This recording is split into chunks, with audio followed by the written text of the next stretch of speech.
Bonjour à toi, cher spectateur. Au fil des saisons d'Anna Ladoul et Marco Lavilla, c'est un film qui m'intriguait surtout parce que c'est le retour à la mise en scène de deux réalisateurs que j'apprécie beaucoup, parce que je les avais rencontrés pour leur premier film, parce que j'avais beaucoup aimé leur premier long métrage. Et forcément, 6 ans plus tard, je me demandais un petit peu ce qu'ils avaient fait. Et Dieu sait que le Covid est passé par là, parce que normalement, leur précédent métrage, on aurait dû l'avoir beaucoup plus tôt.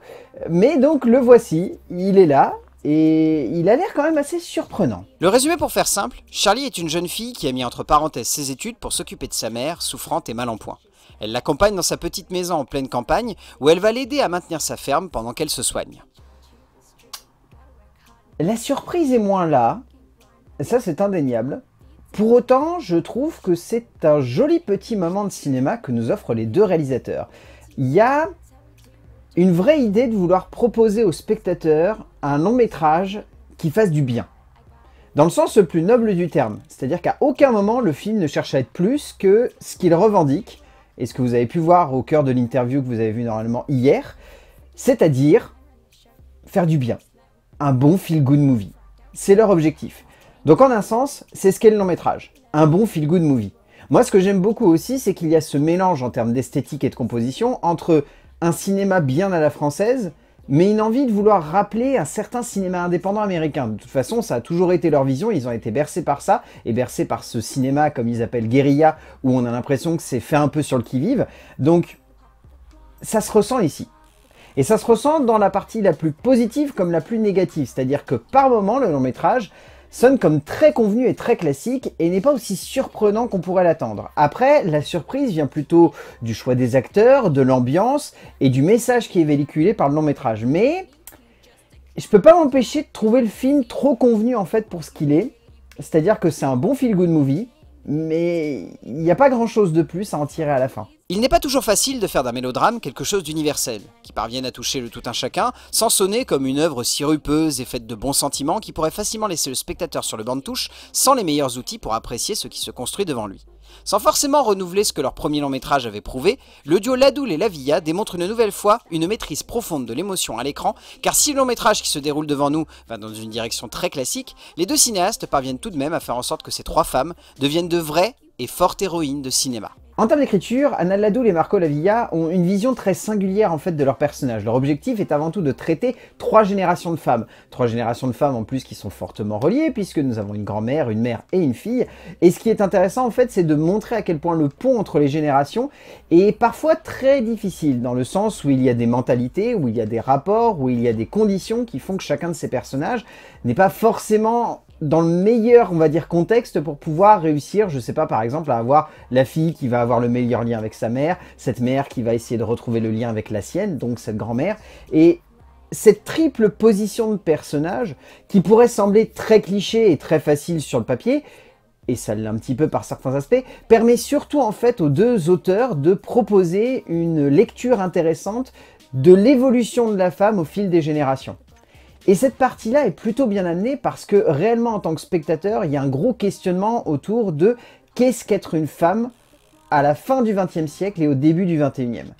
Et dans cette position-là, le scénario est super intéressant. Je veux dire, la place de cette grand-mère, elle est parfaite. Elle montre une génération qui avait besoin de libération, qui avait besoin d'espace, et qui n'a pas réussi à trouver une place de mère à un moment où elle en avait besoin. On a cette mère au milieu qui a potentiellement été trop mère poule avec sa fille, mais qui en même temps a voulu prendre du temps pour elle-même. Donc du coup, par moment, elle n'a pas su comment s'adapter pour parfaitement s'occuper de sa fille. Et nous avons cette jeune fille qui est dans un moment assez charnier, puisque elle est en train de finir potentiellement des études qui vont l'amener dans un nouveau contexte.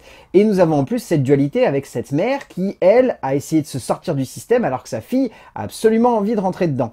Et j'aime bien en fait ce triple positionnement parce que ça permet aux spectateurs de plein de générations différentes et de plein de mentalités différentes de se retrouver au sein d'un même film où il va y avoir des questionnements qui sont parfaitement en rapport avec l'actualité et en même temps qui sont tout simplement universels. Ladoul et Lavilla cherchent à explorer à la fois les rapports relationnels et humains entre différentes générations de femmes, mais cherchent aussi profondément à aborder le rapport à la mère, cette relation souvent complexe et dense, sur laquelle il est difficile de poser une seule émotion, tant elle convoque énormément chez l'humain.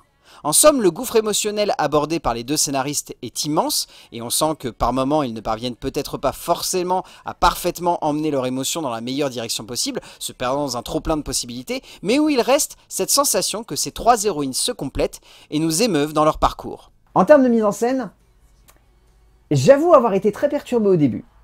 Je saurais pas vous dire précisément comment, mais au début je trouvais le film très aseptisé.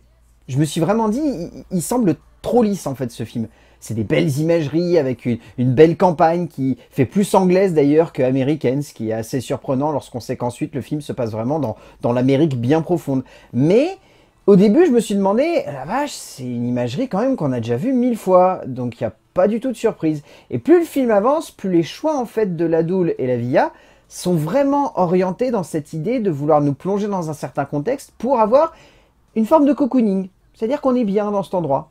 On s'y trouve bien, on a envie de voir ces personnages, vivre un petit peu leur quotidien. Il y a ce côté, voilà, film qui veut tout simplement se laisser bercer par le temps. Forcément, avec un titre pareil, on se dit que c'est cohérent et parfaitement logique avec la démarche, mais au sein d'un film, ça peut vite virer au cliché et au grossier. Et c'est jamais le cas, en fait. Je trouve qu'il y a ce joli équilibre entre douceur, amertume aussi par le biais des thématiques et des nombreux questionnements autour des personnages qui sont amenés au fur et à mesure que le récit avance, et en même temps, le film a une imagerie qui est certes classique, mais c'est un classique, moi, que j'aime bien. C'est un classique réconfortant. C'est un classique qui permet vraiment de se plonger avec les personnages, de se laisser bercer par une ambiance, de voir un petit peu dans quel contexte on va voir ses protagonistes évoluer, progresser. Et en un sens, je pourrais comprendre que vous me disiez c'est trop cliché, c'est trop caricatural, c'est un peu convenu.